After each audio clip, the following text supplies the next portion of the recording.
Osmar es profesor del Instituto de Filosofía de la Universidad de Antioquia. En este momento está haciendo pues, su doctorado en literatura de la misma universidad. Y bueno, ha participado con videoanálisis que están en el canal del grupo. Hay un análisis bastante interesante, me parece a mí, sobre el neoliberalismo en el cine. De hecho, hay un análisis pues, que me gusta mucho, un análisis sobre la película Barbarian, que tiene que ver mucho con lo que nos habló ahora Lizardo, ¿no? Esta cuestión del, pues, no nos habló mucho, pero sí tocó el tema del neoliberalismo, cómo estas casas, digamos, en zonas deprimidas son cooptadas por el capitalismo para convertirlas en Airbnb. Parece que hay una metáfora que Osmar trabaja de una manera muy interesante. Y bueno, pues agradecerle el título pues, de su ponencia. Me pareció bien interesante esa segunda parte, el subtítulo. Su ponencia se titula La noción de gueto en el film American Fiction, significante y significado sin referente. Así que adelante, Osmar, y gracias. Gracias, Wilson. Gracias a todas las personas que están asistiendo aquí. Entonces, inicio. La película American Fiction del año 2023 es de Cord Jefferson. Tuvo pues algo de revuelo, resonó bastante hace un par de años, que estuvo en las nominadas pues, a los premios de la Academia. Cuenta la historia de este personaje, Thelonious Monk Ellison. Es un escritor frustrado y profesor universitario, ¿cierto? Nada de identificación, pues. Además, está pues atravesando unos dilemas en cuanto a su carrera, tanto como escritor como profesor, por las discusiones que hay en sus clases alrededor de lo racial y también en la industria cultural. Entonces, llega un punto en que debido a la muerte de su hermana, al divorcio de su hermano y el Alzheimer de su madre, él tiene que asumir la responsabilidad económica de la familia. Entonces, este personaje, en un intento por conseguir dinero, decide crear una novela en la que alude de manera irónica a todos esos estereotipos de la literatura negra, ¿cierto? Sin embargo, la crítica no capta la sátira que él pretendía realizar y en cambio catapulta esa novela al éxito comercial y consigue incluso que se le haga un contrato para adaptación cinematográfica, ¿cierto? Entonces se le sale el tiro por la culata, pero para bien, es muy buena la película en ese sentido. Bien, entonces al recapitular la película, resalta el tema de cómo la literatura retrata a un sector racial específico, un asunto en esos términos que no sería de la incumbencia del tema que nos reúne, el barrio en el cine, ¿cierto? Incluso cuando propuse la película para nuestra discusión inicial, como, ¿cierto? ¿Por qué esta película? ¿Cierto? Es un escritor, o sea, ¿en qué momento este personaje está en el barrio o en la película, cuando se muestra el barrio? Entonces tampoco parece haber una relación si uno hace una búsqueda rápida en Google en el sector de las imágenes. Por ningún lado aparece ese tipo de imagen que tenemos a la derecha, ¿cierto? Bien, en cambio, ¿qué vamos a encontrar? Muchos fotogramas del personaje, del protagonista Monk, que es un hombre en sus 40, que lleva atuendos tipo casual ejecutivo, está en escenarios como salas de conferencia, restaurantes, oficinas o en su casa de familia de clase media acomodada, que por cierto está al lado de la playa, ¿cierto? Nada que ver con lo que uno imaginaría del barrio, especialmente si empezamos a pensar en las otras películas que hemos mencionado en las otras ponencias. Tenemos entonces un personaje y unos ambientes que nada tienen que ver con el concepto de barrio, que en el contexto latinoamericano y especialmente en el de Medellín, más bien asociaríamos a calles sinuosas y empinadas con hacinadas edificaciones sin planeación, recorridas por personas de clase trabajadora, un pequeño caos donde se mezclan lo residencial y lo comercial, que solemos denominar lo popular. Así es que para reconciliar las imágenes de la sofisticada vida de Monk con nuestro imaginario de barrio, hay que adentrarse más detalladamente en la historia de la película. Parte de las frustraciones del protagonista surgen del hecho de que al ser un hombre afroamericano, las editoriales esperan de él obras que reflejen las ideas generalizadas del público alrededor de la experiencia de ser afroamericano. Es decir, el público espera temas negros de un escritor negro, ¿cierto? Esos temas que el gran público espera, es decir, el tráfico, la violencia entre pandillas, la historia de la desigualdad racial, Monk los ve como caracterizaciones de su comunidad que truncan su crecimiento. De modo que esta sensación se hace más aguda cuando en un seminario en Boston se encuentra con, aquí está, Cintara Golden, una escritora también afroamericana, también de un contexto de clase media acomodada y de buena educación, que es escritora también, pero que tiene gran éxito comercial con esta novela, Weez Lives in the Ghetto, ¿cierto? Entonces, esta narración, es en esta narración en la que escribe esta otra escritora dentro de la ficción donde vamos a centrarnos en este análisis. Entonces, en la presentación de su libro, Cintara lee un pasaje que nos da un asomo de la naturaleza de su obra. But the feeling I couldn't shake was that no matter how good the books were, most every submission was from some white dude from New York going through a divorce, and too few of them were about my people. And so I think, where are our stories? You know, where's our representation?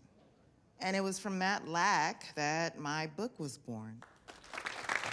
Would you give us the pleasure of reading an excerpt? Thank you.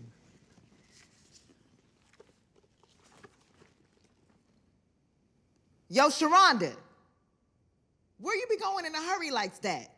Donna asked me when she seed me coming out the house. Ain't none your business, but if'n you gots to know, I's going to the pharmacy. I looks back at the door to see if mama coming out. The pharmacy? What for? She asks. You know, I says. Nah, she say. Hell nah. Girl, you be pregnant again? Mights be, I tells her. And if I is, Ray Ray's gonna be a real father this time around. Thank you.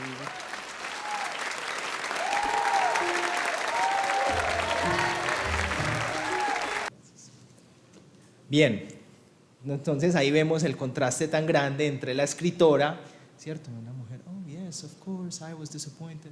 Y luego el personaje de su libro, yo, Sharonda, ¿cierto? Hay un contraste grande.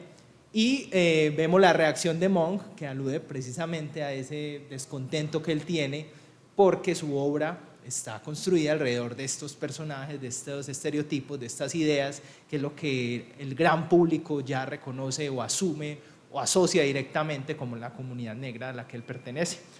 Entonces, ¿qué pasa? En este diálogo podemos sacar una serie de datos, hay una información específica que podemos sacar a partir de eso.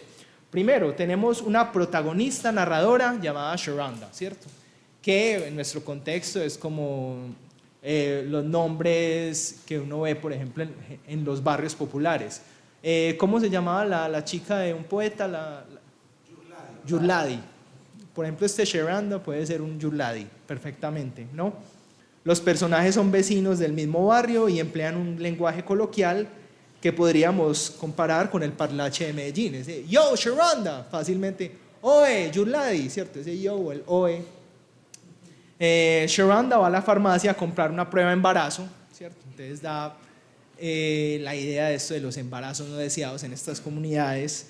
Por la respuesta de su vecina Donna entendemos que este no sería su primer embarazo, ¿cierto? Como que, girl, again, ¿cierto? La pregunta punzante ahí, da información de contexto, y ella le dice, sí, pues de pronto, pero esta vez Rey sí va a responder, ¿cierto? Pero esta vez el papá sí va a estar. Entonces ahí está, en ese diálogo, vean, pues varias capas de información que podemos extraer, ¿cierto? Una serie de problemáticas sociales que en ese pequeño fragmento que ella lee de su libro da cuenta de ¿cierto? Unas problemáticas macro de unos sectores sociales específicos. Bien, así en este extracto corto de ese libro que existe solo en esa película se ilustra un entorno que sí podemos conectar con nuestra noción, aunque está estigmatizante, más común de barrio. Un espacio atravesado por problemáticas sociales, como todas las que ya mencionamos, embarazos no deseados, violencia de pandillas, padres ausentes, falta de educación, etc. El gueto del libro de Sintara y la actitud de Monk frente a este constructo es nuestro objeto de análisis. Hecha esta aclaración, entonces podemos decir que tenemos los dos factores para tratar el asunto del cine en el barrio, del barrio en el cine. Tenemos barrio representado en el gueto que nos presenta Sintara en su libro, y tenemos cine en el soporte o en el texto mismo por el que estamos conociendo la historia. Así, entonces, falta definir cuándo estos factores se conjugan como lo plantea la discusión. ¿En qué momento el barrio está en la película? ¿Cierto? Tenemos barrio por un lado, mencionado, tenemos una película que estamos viendo, pero ¿dónde está el barrio en la película? ¿No? Pues como ya vimos, el gueto no es en ningún momento el escenario transitado o habitado por los personajes. Hay que revisar entonces dos momentos clave de la historia. El primero lo acabamos de ver, ¿cierto? Que es en el momento en que ella lee ese fragmento y tenemos un vistazo, ¿cierto? Referencial de ese mundo, ¿cierto? El barrio es únicamente nominal, ¿cierto? Es una diégesis literaria que llega a nosotros espectadores a través del lenguaje verbal, ¿cierto? No lo vemos, lo escuchamos descrito a través de un diálogo. El segundo momento es cuando Monk empieza a escribir o decide escribir un libro que titula inicialmente My Pathology, mi patología, y más adelante lo cambia directamente por fuck, así simplemente para generar controversia y al mismo tiempo ver si rechazaban su idea, pero no, antes les gusta más porque va más acorde al estereotipo. Una novela que pretende satirizar la obra de Sintara. Entonces aquí vemos el barrio ya no exclusivamente a través de las palabras de un autor, sino con unos avatares que representan tanto el proceso creativo de Monk como su percepción viciada y carente de matices sobre la vida allí, ¿cierto? Entonces vamos a esa escena rápidamente para que hagamos el análisis.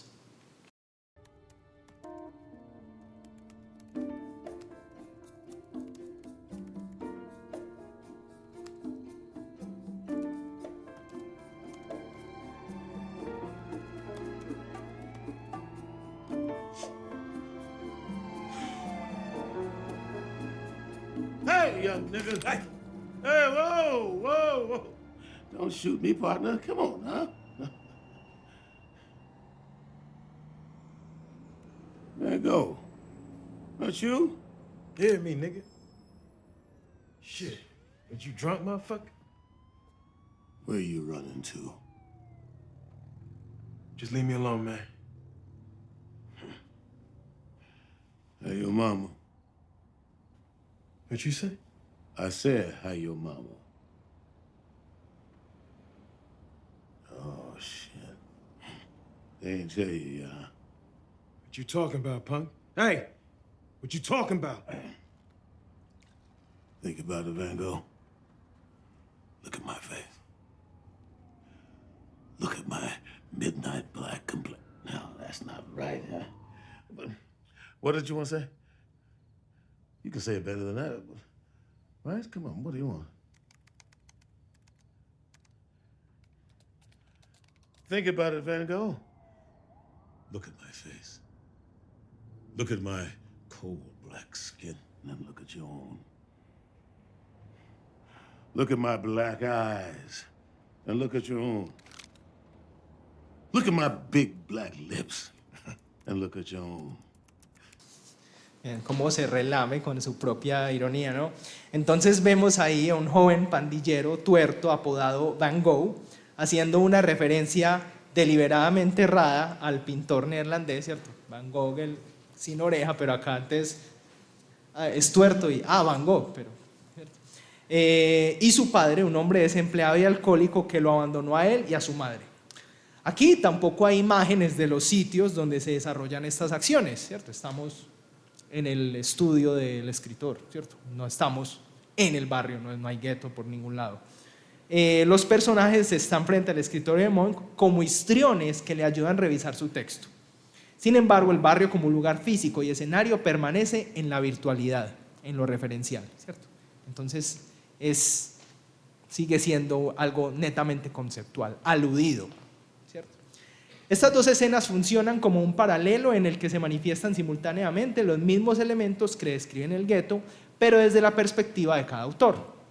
Se trata del asunto de las familias con padres ausentes. Sintara toma la perspectiva de la mujer que espera que el padre de su hijo aparezca, mientras que Monk muestra a un hijo que se enfrenta al padre que lo abandonó. Se representa la manera en que se habla en el gueto, pero mientras Sintara hace un esfuerzo por reflejar de manera sencilla las emociones y anhelos de los personajes, Monk hace un despliegue de grandilocuencia donde se regocija en la caricatura que hace de ese tipo de habla, ¿cierto? En la descripción que está haciendo el padre de sí mismo frente al personaje, ¿cierto? Trata de hacerlo poético, pero en últimas está haciendo lo mismo que él consideraba estaba mal hecho. Y el tercer asunto tratado es el de las situaciones de violencia y vulnerabilidad. Sintara los insinúa con la ausencia de Ray Ray y por la situación aparentemente trivial que describe, ir a la farmacia, ve los conflictos más grandes en la cotidianidad. Monk, por su parte, no duda en emplear persecuciones policiales con helicópteros, reflectores buscando a Van Gogh, vestido como pandillero de películas de los 90 y llevando consigo un arma con la que, spoiler, más adelante mata al padre. Bien, entonces vemos pues dos caras de la misma moneda, dos sensibilidades frente a la misma idea del gueto. Con todo esto hemos establecido que en la película se evidencian dos percepciones del gueto, a través de las cuales este se manifiesta como una categoría simbólica en la mente de dos personajes opuestos por sus posiciones ideológicas respecto a la identidad de su comunidad y por sus aspiraciones literarias. Bien, entonces tenemos estas dos visiones del gueto. Una tal vez estereotípica pero sentida y otra producto pues de una frustración y la sátira. De modo que en este punto aún no podríamos hablar propiamente del barrio en el cine. Todavía no está ahí, todavía no está el barrio en la película. Hay que afinar la enunciación de la relación entre estos dos elementos, teniendo en cuenta el hecho fundamental de que el barrio nunca hace parte de la mimesis de la película, ¿cierto? Nunca está ahí en la imitación de la realidad, nunca está en cámara. Sabemos que está allí a nivel diegético, que los personajes de Monk y Sintara son conscientes de su existencia y que por ello lo hacen parte de sus propias obras narrativas. Sin embargo, la cámara ni ningún personaje de la historia se pasea por allí en ningún momento. Los escenarios donde se desarrollan los eventos de la narración son de hecho antitéticos frente a la idea de barrio que hemos venido referenciando.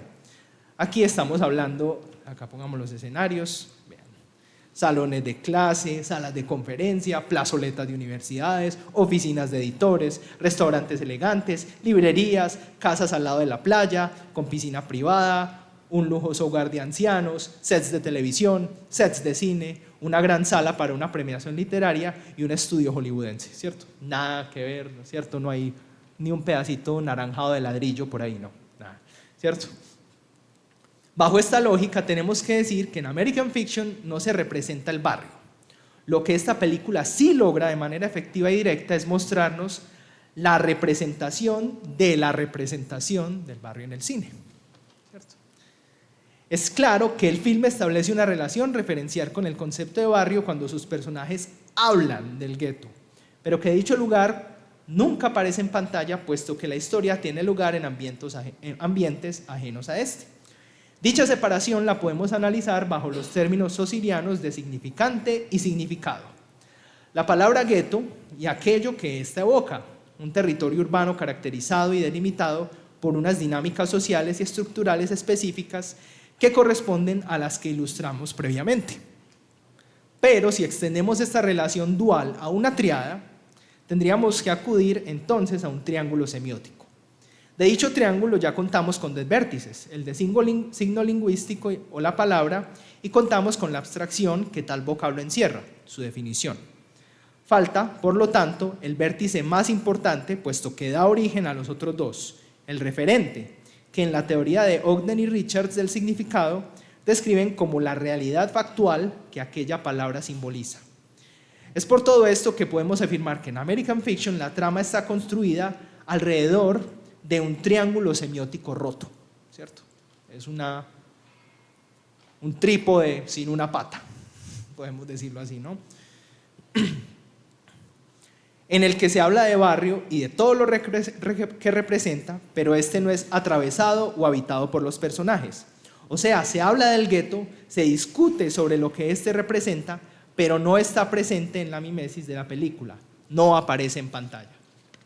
Esta relación, evaluada desde esta óptica, puede parecer aberrante. Sin embargo, apunta a 2 realidades muy comunes, una narrativa y la otra es ideológica.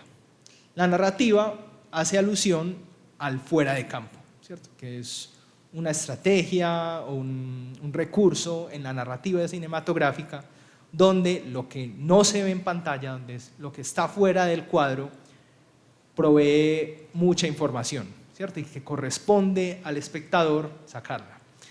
Generalmente esta estrategia acude al audio, ¿cierto? Podemos ver en pantalla a una persona así y alguien le habla por fuera y la persona reacciona, eso es fuera de cuadro también.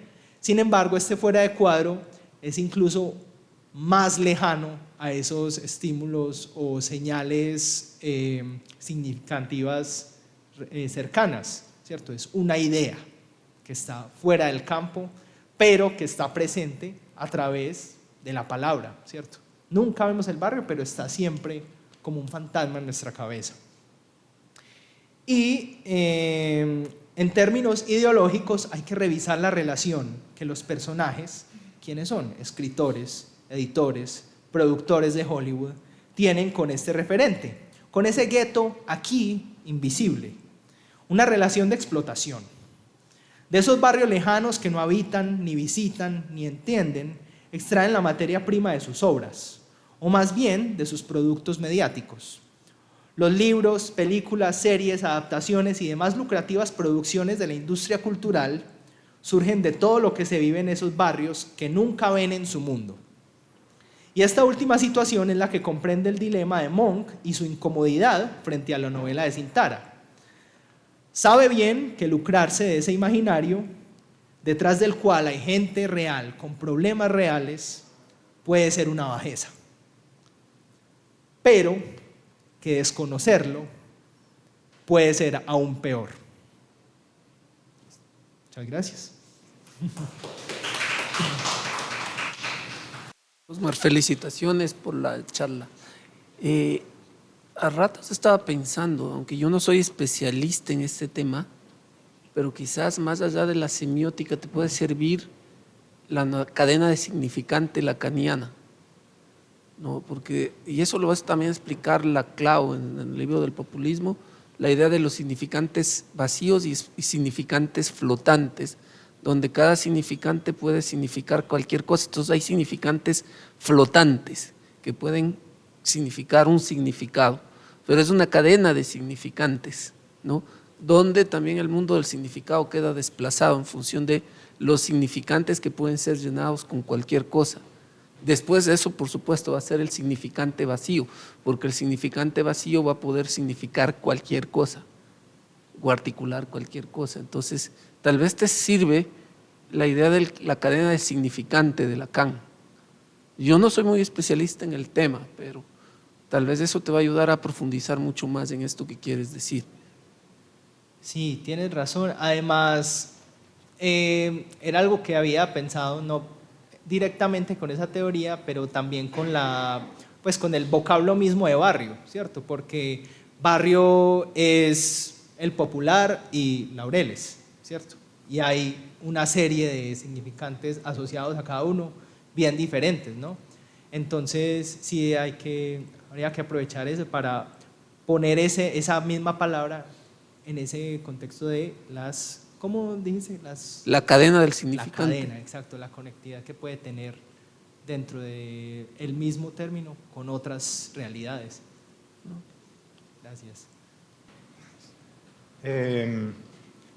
Pues sí, me parece que la película apunta mucho ahora a esta cuestión de la posmodernidad, pues que dice que todo es discurso, ¿cierto? Que la realidad es una mera cuestión textual. Yo creo que aquí está como muy bien representado eso, no existe el barrio, pero sí existe a nivel textual, pues en tu presentación. Y la alusión que hiciste a un poeta está muy buena porque, si se la han visto, hay una escena donde el tipo que está como el típico negociante paisa, pues, que está proponiendo un negocio a Óscar Restrepo. Es más o menos lo que recuerdo, como no escriba cosas que realmente vendan en el extranjero, cosas de ecologistas, de maricas, ¿cierto? Es muy interesante porque es como cuál es la representación, qué es lo que ellos imaginan y siempre imaginan de nosotros y qué es lo que se va a vender. Un poco el cliché, ¿cierto? Lo que Lisandro creo que hablábamos anoche, todo ese mercado en torno a Pablo Escobar, ¿no? ¿Cierto? La narco, ¿qué sería? Eso sería que la narcocultura. Exacto. Y todos esos extranjeros que vienen aquí a abarrotar, ¿cierto? El aeropuerto vienen con ese imaginario, ¿no? En la ciudad de Pablo Escobar, Pablo Escobar, Pablo Escobar. Cuando algo se sale de ahí es cuando ya la gente, ¿cierto? ¿Qué tenés como para ampliar ahí? Hay algo este comentario apunta precisamente a ese difícil balance que hay que hallar, porque aquí tenemos a los dos autores que están dentro de la ficción y sabemos que Monk hizo el libro empleando deliberadamente esos estereotipos, esas ideas. Por ejemplo, alguien que acá dijera, va a ser una novela bien chimba, a ver. Entonces hay un matón y tiene una novia prepago, pero él quiere ser el jefe y es amigo del alcalde. Pues cierto, puedo escribirla así. Pero resulta que es que él es primo segundo de Pablo Escobar, o sea, podría extenderla. Y puede que alguien tome esos mismos elementos y escriba una novela así, pero desde un relacionamiento más honesto con las problemáticas, ¿cierto? Entonces, porque una cosa es abarcar el tema o los temas dolorosos, difíciles, con una idea de explotación, de lucro, que es lo que hace Monk directamente, ¿cierto? Para probar un punto, y lo logra, ¿cierto? Pero él sabe qué hizo. Y ella también lo sabe, pues acá esto es algo ya de la película, pero ellos dos tienen que juzgar el libro, que entra a un concurso, y ella no sabe que él lo escribió porque él lo mandó bajo un seudónimo. Entonces, él le pregunta a ella, qué bien, entonces te pareció horrible esa novela, ¿cierto? Está hablando de su propia novela. ¿Y por qué te pareció horrible? Y entonces ella dice, no, emplea estereotipos deliberadamente, y él dice, bueno, ¿y tu novela hace lo mismo? Y entonces él le dice, no, pues yo hice entrevistas con la comunidad, hice investigaciones, ¿cierto? Algo muy similar a lo que hemos incluso discutido en el grupo sobre los procesos que hace un cineasta como Víctor Gaviria de integrarse a una comunidad antes de crear una historia, ¿cierto? Entonces, yo creo que esa situación, y por eso es el dilema del personaje, se presta para eso. Hay unas realidades que pueden ser exotizadas y puede hacerse un lucro de ellas, pero que por eso no dejan de ser reales y también merecen una reflexión. Porque sí sabes quién es Thelonious Monk. El yacero, el pianista. El pianista. Straight New York, ¿cómo es? Ya me olvidé. Stay Straight No Chaser, creo que es el gran disco de él, ¿no? Y además hay una historia interesante porque la misma aristócrata Madame, que vas a ver en la obra de Julio Cortázar, en El Perseguidor, que era la amante, esta aristócrata francesa, que era la amante de Charlie Parker, termina con Thelonious Monk, quien se retira completamente de la música y se queda viviendo con ella. Entonces ahí hay una conexión súper interesante. Y lo que me parece interesante es por qué él se llama Thelonious Monk, ¿no? Entonces ahí estás viendo cómo el significante en sí mismo es un significante flotante, está ahí un Thelonious Monk, pero ahorita ya cambió. Cuando se entra en esa película ya no es el jazzista, es otro Thelonious Monk, que ahí es un significante vacío que se llena de cualquier significado. No, Entonces eso sería algo que te puede ayudar. Y Bueno, yo no soy especialista en Lacan, pero esto es Lacan puro. No, y también la relación del personaje con ese sobrenombre, porque es un sobrenombre que le ponen. Claro, dicen Thelonious Monk, ¿cierto? Jazzista, no, claro. Pero si le dijeran Thelonious, si no le dijeran Monk, sino, no recuerdo el nombre, un sitcom gringo muy famoso que es un personaje muy famoso, que es un muchacho con unos tirantes rojos, unas gafas gruesas. Bueno, si le dijeran, por ejemplo, el sobrenombre así, ¿cierto? Tal vez no le gustaría tanto que le dijeran Monk. Entonces también es la relación que él tiene con esos significantes. Otra cosa que yo creo que hace pensar esta película es un poco en esa, si uno le aplica ahí el psicoanálisis lacaniano, ¿no? Ese famoso ¿qué voy? Que planteaba Lacan, ¿no? ¿Qué quieres de mí? O sea, esa pregunta que uno siempre se está haciendo frente al otro. ¿Qué quiere el otro de mí? ¿Qué debo hacer? ¿Cómo me debo comportar? ¿Cierto? Pues que eso pasa muy por lo imaginario. Yo creo que este personaje rompe con eso, o sea, rompe, ¿cierto? Con el estereotipo, con ese llamado del otro a que se tiene que comportar así. Y por ponerse de chistoso, ¿cierto? A responder a eso, ¿cierto? El tiro pues le salió por la culata.